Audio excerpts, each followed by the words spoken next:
చర్చలోకి తిరిగి స్వాగతం. రామసుబ్బారెడ్డి గారు చెప్పండి.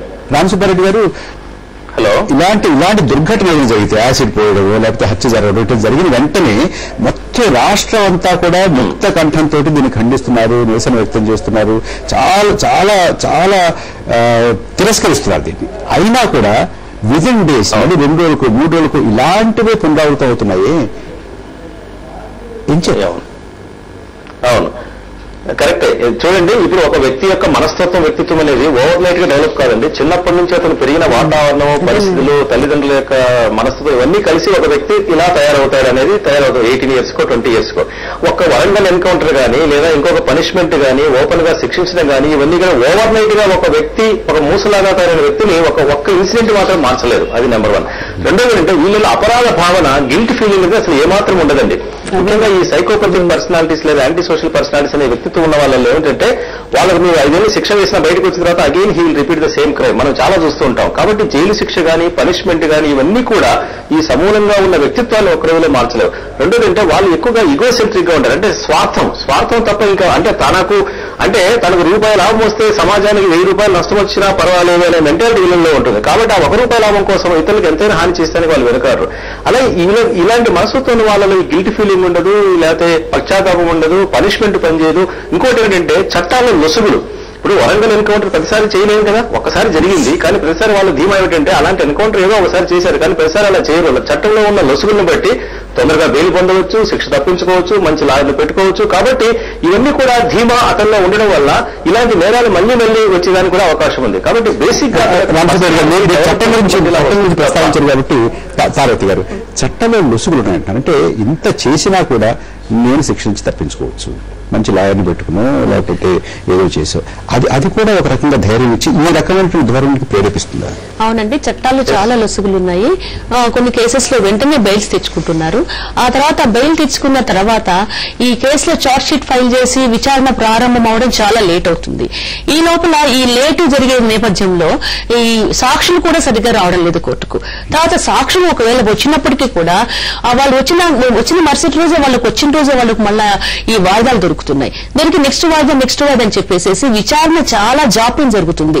ఈ జాప్యం జరిగేటటువంటి ప్రొసీడింగ్స్ లో ఈ కేసు పట్ల ఉండేటటువంటి ఇంట్రెస్ట్ అనేది నీరు గారిపోతుంది. దీంతో పాటు మామూలుగా మహిళలకు సంబంధించి ఎన్నో చట్టాలు ఉన్నప్పటికీ కూడా ఈ యాసిడ్ దాడులకు, ఈ వేట కొడవలతో నరకడానికి మనకు ప్రత్యేకమైన చట్టాలు లేవు. జనరల్ గా ఉన్న సెక్షన్ IPC 326 అవి ఏం చెప్తుందంటే ఒక మహిళపై గాని ఎవరిపైన గాని మారణాయుధాలతో దాడి చేసినప్పుడు అది శిక్షించదగ్గ నేరము అని చెప్తుంది. అంతే తప్ప ఇక్కడ మారణాయుధము అంటే వెపన్స్ అన్నారు తప్ప యాసిడ్ అని లేదు. దానికని ఇటీవల మన ప్రభుత్వం వాళ్ళు ఆలోచించి 326 కు అన్నది ఒకటి కలిపారనమాట.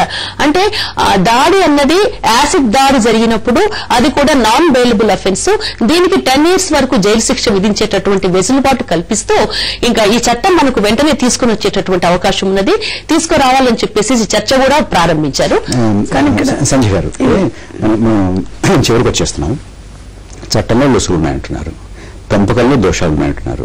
మొత్తం సమాజం అంతా కూడా దీని పట్ల వ్యతిరేకత వ్యక్తం చేసినా, నిరసన వ్యక్తం చేసినా అది వీళ్ళని ఏ రకంగానూ కూడా భయపెట్టట్లేదు, ఏ రకంగానూ వాళ్ళని తగ్గించట్లేదు. ఇక్కడి నుంచి ముందుకు వెళ్ళగలుగుతామండి. ఉన్నతమైన విలువల్ని మన భావితరానికి ఇవ్వాలి. నేటి యువతే రేపటి భవిత.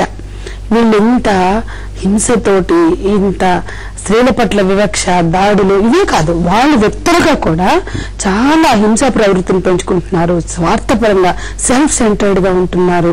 మస్త్ కరో మజా కరో ఈ భావజాలంతో, ఈ విలువలతో ఎంత దారుణం అంటే ఈ స్త్రీలను సరుకుగా చూడడం, కమర్షియల్ థింకింగ్, మొత్తం కమర్షియల్ విలువలు, తల్లిదండ్రుల పట్ల గాని కుటుంబం పట్ల గాని నా ఘాట్కా నా ఘర్క, సమాజానికి కుటుంబానికి పనికిరాని చెత్త తరం తయారవుతుందండి. ఈ తరాన్ని మనం అడ్రస్ చేయకపోతే, ఈ తరాన్ని సంస్కరించుకోకపోతే రేపు సమాజంలో చాలా ఇంబ్యాలెన్స్ వస్తుంది, చాలా హింస పెరుగుతుంది.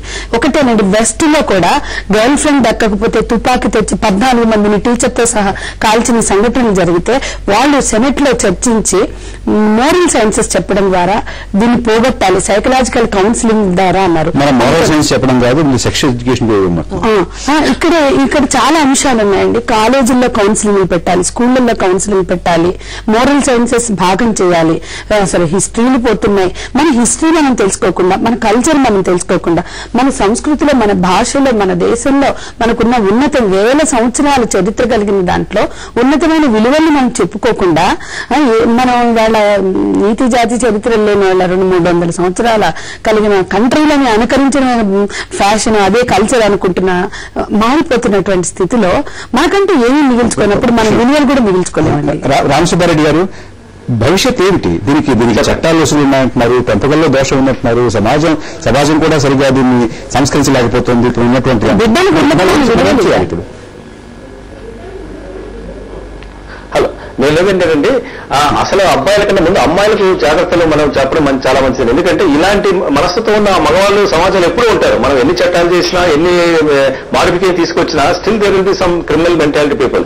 అయితే అమ్మాయిలు తమ బాధ్యత గుర్తించి ఇలాంటి వాళ్ళు తొందరగా లోను కాకుండా, తమ లిమిట్స్, తమ పరిధిని దాటి ఏదో తొందరగా టెంప్ట్ అయిపోయి లవ్ అని, సెక్స్ అని, సమాజంలో సినిమాల ప్రభావం అమ్మాయిల మీద కూడా ఉంటుంది కదా, అబ్బాయిల మీద ఒకళ్ళ మీద ఉండదు ఉంది. కాబట్టి అమ్మాయిల ముందు బాధ్యతగా ప్రవర్తించి ఇలాంటి వాటికి లోను కాకుండా తమ యొక్క లిమిట్స్ ను చూసుకొని తన భవిష్యత్తు, తన జీవితం ఏమవుతుంది, తన కెరీర్, ఫ్యామిలీ లైఫ్, వీటికి ఎక్కువ ఇంపార్టెన్స్ చేసి వాళ్ళు ఎప్పటికప్పుడు అలర్ట్ గా ఉండడం చాలా మంచిదండి. కాబట్టి ఆ అబ్బాయిల కంటే కూడా అమ్మాయిలు చాలా జాగ్రత్తగా వ్యవహరించి ఉండగలిగితే మాత్రం చాలా వరకు అసలు సమస్య పరిష్కారం అవుతుంది.